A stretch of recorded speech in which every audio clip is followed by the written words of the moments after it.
नमस्कार विद्यार्थी मित्रांनो, ॲस्परंट टाइम या यूट्यूब चॅनलवर आपले स्वागत आहे। बघा विद्यार्थी मित्रांनो, ITI instructor 1457 document verification result त्यांनी वेबसाईटवर अपलोड केलेला आहे। किती विद्यार्थी एलिजिबल आहेत ही सर्व डिटेल माहिती आपण व्हिडिओच्या माध्यमातून बघणार आहोत।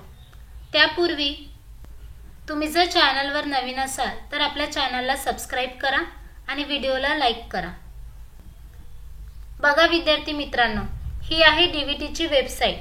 बघा त्यांनी इथे रिझल्ट दिलेला आहे, document verification result for waiting list candidate part 1। बघा पार्ट 2 पण अपलोड केलेला आहे आणि पार्ट 3 पण अपलोड केलेला आहे। काल त्यांनी नवीन परिपत्रक जाहीर केलेला आहे।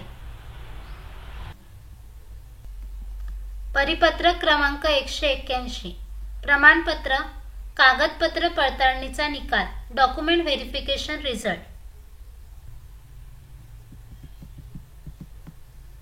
प्रमाणपत्र कागदपत्र पडताळणीमध्ये गैरहजर ऑप्टिंग आउट केलेल्या उमेदवारांमुळे रिक्त राहिलेल्या पदांकरिता गुणवत्ता यादीतील पुढील उमेदवारांची प्रमाणपत्र कागदपत्र पडताळणी डॉक्युमेंट व्हेरिफिकेशन दिनांक 5 फेब्रुवारी 2024, 7 फेब्रुवारी 2024 ते 10 फेब्रुवारी 2024 व 17/2/2024 व 20/2/2024 या कालावधीत करण्यात आली।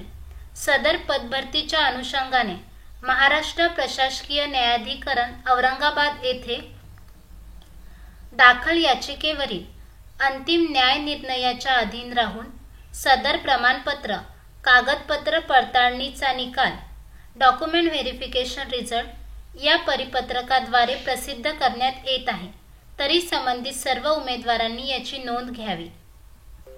बघा त्यांनी पार्ट 1, पार्ट 2 व पार्ट 3 मध्ये तुमचा रिझल्ट जाहीर केलेला आहे। तुम्ही जर रिझल्ट चेक केला नसेल तर चेक करा। तुम्हाला रिझल्टमध्ये दिसेल की बरेच मुलांनी ऑप्टिंग आउट केलेला आहे। तुम्हाला जो रिजन मिळाला ते त्यांनी इथे दिलेला आहे अलॉटमेंट ऑफ रिजन मध्ये। तुम्ही तुमच्या ट्रेडचा रिझल्ट चेक करा आणि तुम्हाला जर काही अडचणी येत असतील तर तुम्ही मला कमेंट बॉक्समध्ये नक्की कळवा। रिझल्ट डाउनलोड करण्याची लिंक मी तुम्हाला डिस्क्रिप्शन बॉक्समध्ये दिलेलीच आहे। तिथून तुमच्या ट्रेडनुसार तुमचा रिझल्ट तुम्ही डाउनलोड करून घ्या। तुम्ही जर आपल्या चॅनलवर नवीन असाल तर अशाच नवीन अपडेट्ससाठी आपल्या चॅनलला सबस्क्राइब करा आणि बेल आयकॉनला क्लिक करा, जेणेकरून नवीन अपडेट तुमच्यापर्यंत पोहोचू शकेल। व्हिडिओला लाईक शेअर नक्की करा। धन्यवाद।